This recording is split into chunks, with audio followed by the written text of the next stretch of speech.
We're all digital evangelists. Go into the world and proclaim the good news to the whole creation. We've heard this verse about Jesus commissioning the disciples from Mark's Gospel many times. But how should we alter our approach to evangelism to meet the digital needs of our current and future disciples? If only Jesus has said, go onto Facebook and post images about kittens, or go onto Instagram and share forth the good news about Kim Kardashian's divorce. Or seek ye now the kingdom of Twitter and retweet the good news from the Pope, who should be known as @Pontifex because @the Pope has already been taken by a Spaniard called Luis Pope Gomez. True story. We live in a time where tens of thousands of people of all ages, especially young people, are leaving church, and tens of millions of people of all ages have little or no concept about what the love of God expressed through a local church can offer. But what we do know is that everyone is using the internet, social media, text messages, snaps, grams, tweets, posts, videos, apps as never before. And if we don't even tell the people we meet to visit our church's website, or if people passing your church can't see a QR code or website address so they can find out more, then we are not following Christ's request to be his disciples. So why does the web and social media matter? Well, let's focus first on social media. A couple of years ago, the digital communications manager for the Salvation Army, David Giles, asked hundreds of people of faith whether their leaders actively encouraged them to use social media to discuss spiritual matters. Almost half of them said yes. Over 3/4 of Christians surveyed felt that social media is an appropriate platform from which to talk about their faith. What we see from this is that whatever the level of your church's engagement with social media, it is probably being used intentionally, prayerfully, and hopefully even evangelistically by those in your congregation. In 2019, I was at Disney World, and on Easter Sunday, there were a number of services that took place in the hotel closest to the Magic Kingdom. In between the Catholic Masses was a Protestant service led by a church in Orlando, a tradition that has been going on since the 1970s at the request and still supported by members of Disney's staff who were Christians. In a ballroom with enough chairs for 12,000 people, around 1,000 holidaymakers, staff and day trippers gathered for an hour of worship songs, prayers, Bible readings and a sermon. For the readings, the pastor invited all those who had brought Bibles to turn to the first reading. He also said that those using a phone or other device could use that too to follow the Bible passage. And that stopped me in my tracks. Here was a minister inviting us to use our phones in an act of worship, not asking us to turn them off or make sure they're on silent, but to look on BibleGateway.com or to open the Holy Bible app or to open our favourite version of the Bible saved into iBooks or similar so that we could follow the reading. How many times have we invited people to use their phones in our services? Or how many times have we judged people when the WhatsApp notification ding of doom plays loudly during the silent prayers? The Council for World Mission used to have a holiday conference at Swanwick in Derbyshire. The Mission Council meets there once a year, and from next year the General Assembly will be meeting there. The London Missionary Society used to have its Swanwick missionary conferences there, where people would go to consider training to be a missionary, and those on furlough would report on their time and achievements for Christ while they had been away, sometimes for several years. Imagine your local church sending out one of its members to be a missionary, to teach the gospel to people who had never heard about it before. You would tell them that person to learn a language, to read the research of that country's customs, to encourage them to translate the scriptures and its message into a language that could be understood, and to build relationships with the people who would at first be strangers and suspicious of you. Shouldn't we all still be doing that? We have generations of people who live by their phone. Mine was stolen in October 2019 by a cyclist close to United Reformed Church House. For an evening, I got to talk to people, including real members of my family. And guess what? They're not bad. And in Germany, there are now traffic lights inset into the pavement to reduce the amount of people on their phones walking in front of cars. According to Ofcom, 11 to 15-year-olds spend 6 to 8 hours a day on their phones. Youth for Christ did a major survey a couple of years ago among more than 1,000 young people and found out the following. 94% of them go online every day, but many don't attend a youth club of any sort. However, despite that lack of human engagement, there is engagement and relationships through phones. Real relationships can be formed via digital devices, and their group of friends is no longer limited by who's at church or at school. My 18-year-old son still keeps in touch with friends he made on holidays over the past few years with people who live in the United States, Canada, Colombia, France, Scotland, and even Essex. Digital engagement is our opportunity for influence and mission, and these are some of the reasons why. It can reach places other methods can't reach. There is an opportunity to share, to listen, to create conversations, to find common ground. For people starting a church from scratch, local social media activity can be a very quick way to reach thousands of people. For events, it provides cheap, effective publicity.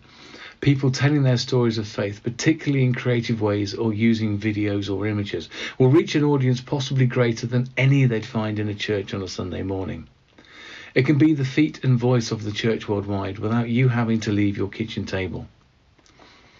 It connects us to our neighbours.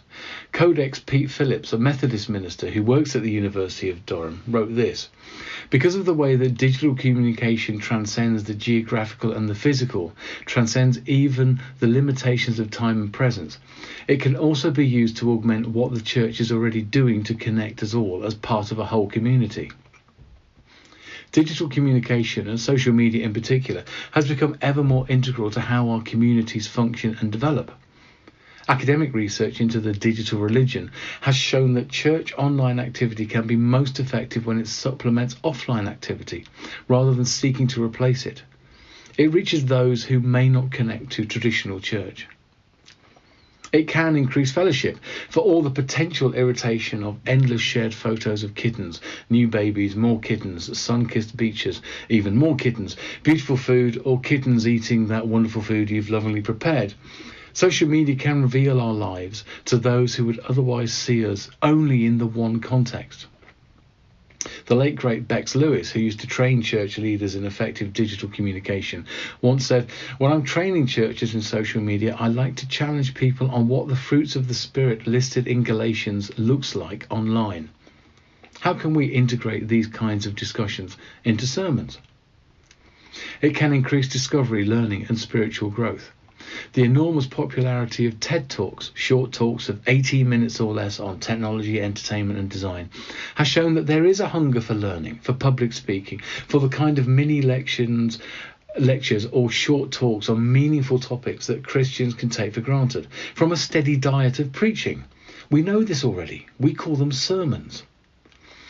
Elizabeth Drescher, Associate Professor of Religion and Pastoral Ministry at Santa Clara University, writes about what she calls the digital reformation. She says there's an incredible opportunity to participate in making more public and visible what for more than 500 years has been a largely invisible, privatized practice of faith. Recent research in the Midlands on what helps disciples grow found that 10% were helped by online discussions, including those on social media, and 36% were helped by listening to Christian teaching, and including online listening, viewing and reading, such as podcasts, videos and blogs. Digital is everywhere. It constantly changes the way the next generation relates. A snapshot of the world's population. Of the 7.87 billion people on this planet, 66% use a mobile phone. 5.15 billion people. And of those, 3.5 billion are smartphones. 4.2 billion people now use social media, up from 1 billion 9 years ago. And most of those regularly use their phones to access it. 490 people started using social media in the past 12 months, 56,000 in the past hour. There are 2.7 billion active users of Facebook every month, 2.3 billion on YouTube, 2 billion on WhatsApp, 1.3 billion on Messenger, 1.2 on Instagram, 689 million on TikTok, 498 million users on Snapchat, and 353 million on Twitter. In the UK, between 95 and 98% of those aged 16 to 54 use a smartphone. 80% of those users are aged 55 to 64. Social networking usage is up 64% compared to 9 years ago, an average of 144 minutes a day with some age groups in the US. This means in the total whole of life activities, using social media is now only beaten by watching TV, which we do for 8 years, 4 months in an average lifetime, and sleeping, which you do for 26 years and 5 months in an average lifetime. This slide shows the 2020 Internet Minute. What happens on the internet in each of the 1440 minutes of every single day. There are 1.3 million logins on Facebook, 19 million text messages are sent, and that used to be a lot more before WhatsApp and Snapchat. And on those platforms, 59 million messages are sent every minute on Messenger and WhatsApp. 4.7 million videos are viewed on YouTube, 694,000 views on Instagram, 194,000 tweets are sent, 190 millions are sent, mostly into my inbox it feels like at times. 2.5 million snaps are created in Snapchat, $1.1 million are spent online every single minute of every single day. 764 hours of Netflix to watch, and 4.1 million Google searches are put into Google every minute. So if we don't use this incredibly powerful tool as part of our outreach, then we are missing out. It's so much easier to search digitally nowadays with search engines populating content harvested from websites. So if you don't have a website or any digital presence, do you in fact exist at all? I was going to a church in Hertfordshire in 2019 when my son was playing a rugby match. I searched for half an hour to find the church, only to find that whoever had set up the location on Google had put in the wrong postcode. The church was at the other end of the town. How many other people fail to go to a new church and fail to go and celebrate and worship because of silly errors or a lack of digital presence such as that? History is full of examples of situations where the church has exploited new tools and technology to God's glory. As one tweet famously put it, clay tablet, scroll, blackboard, print, pencil, pictures, comic, video, web. Same word, changing medium. As the Diocese of York's social media guidelines once put it, not having a website or a Facebook page is like not having a church building in a town. People cannot come to us if we're not there. If we as a body of Christ are meant to walk the way of Jesus, then we all need to be better at being digital evangelists. Thank you for listening.